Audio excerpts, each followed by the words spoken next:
Estamos con nuestro siguiente invitado, es el doctor Virgilio Hernández, candidato a asambleísta por Alianza País del Distrito Sur, y algunos datos sobre su personalidad, su biografía.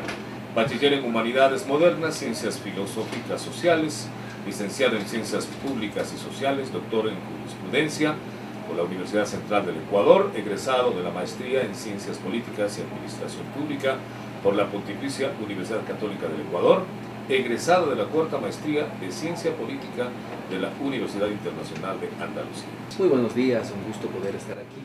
Nosotros hemos presentado un plan global, y ese plan global básicamente tiene que ver con el plan de gobierno. Ahí están leyes tan importantes como, por ejemplo, la necesidad de avanzar en una reforma, quizá en una nueva ley de la seguridad social que haga posible la universalización de la seguridad social para todos los ecuatorianos y ecuatorianas. Ahí están leyes tan importantes como un nuevo código de la salud. Es necesario, es urgente un nuevo código de la salud que de igual forma universalice el derecho a la salud. Ahí están leyes tan importantes como la ley de ciencia y tecnología, como reformas necesarias para fortalecer el sistema de la educación superior. Ahí están leyes tan trascendentes, ahora que se habla, por ejemplo, del tema de la seguridad, sin que sea el único elemento, pero como si en este periodo, que yo aspiro que sí, no se logra aprobar el Código Orgánico Integral Penal, esa tiene que ser una prioridad. Yo aspiro que hasta mayo podamos aprobar una serie de leyes que son beneficiosas.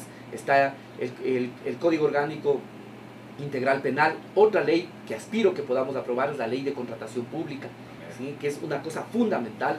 Aspiro que podamos aprobar estas reformas que se discutieron precisamente el día de ayer respecto de las reformas al COTAD, que lo que ayuda o que lo que busca es ayudar a hacer más efectivos los procesos de legalización de los asentamientos humanos. Con la normativa existente, en el municipio de Quito se están avanzando casi en la legalización de 300 barrios. Con las reformas esto aún será mucho más ágil.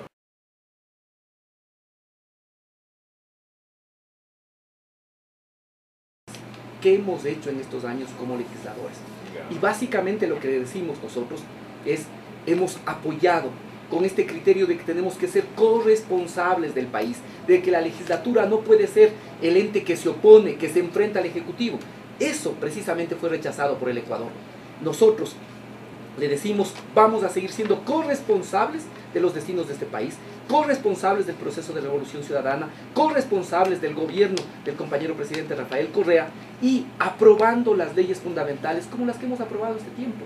Precisamente leyes como la ley de educación superior, la ley de discapacidades, la acción que se ha hecho en estos últimos años, no solo es reconocida nacional, sino internacionalmente.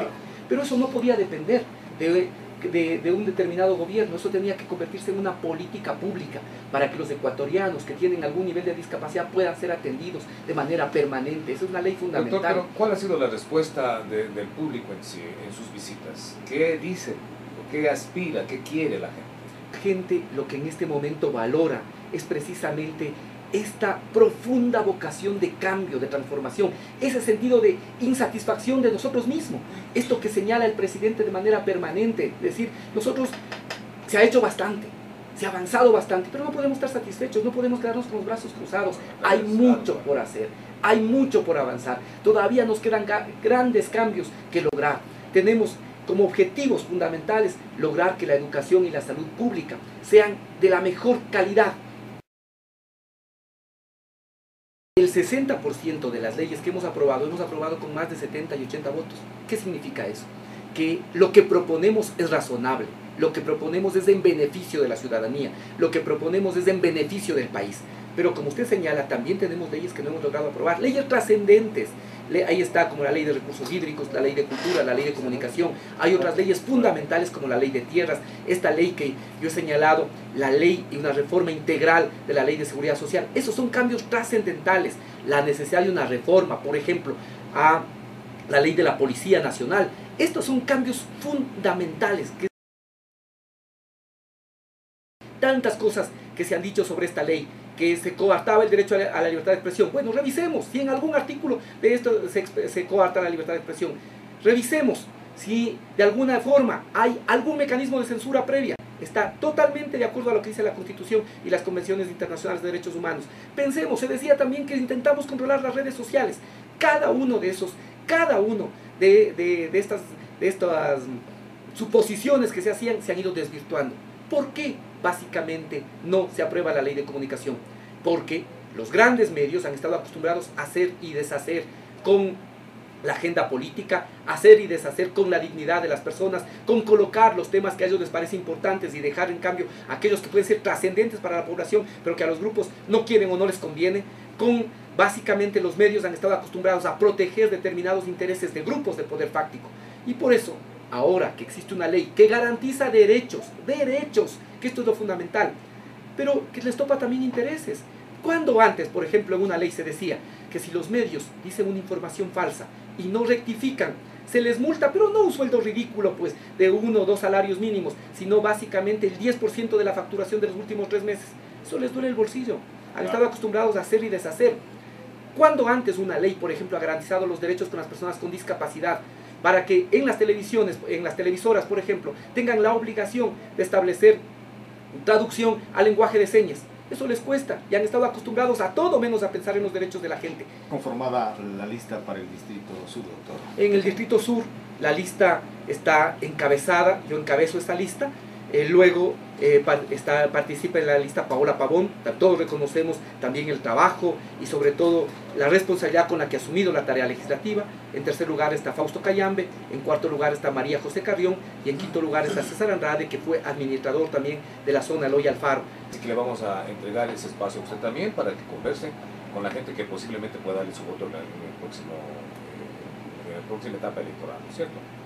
Bueno, decirles a los vecinos y vecinas, amigos y amigas que me conocen, que me han visto de toda la vida. Yo estudié en la escuela Otto Arosemena Gómez de la Ferroviaria Baja, fui abanderado de esa querida escuela, luego estudié en el Colegio Nacional Montúfar, fui presidente del MH, fui expresidente del Consejo Estudiantil del Montúfar. Luego, durante el transcurso de la vida, básicamente he podido apoyar iniciativas importantes como el CCH, como el MCCH, que se han consolidado como pioneros precisamente de la comercialización solidaria, no solo en el sur, sino yo diría en el país.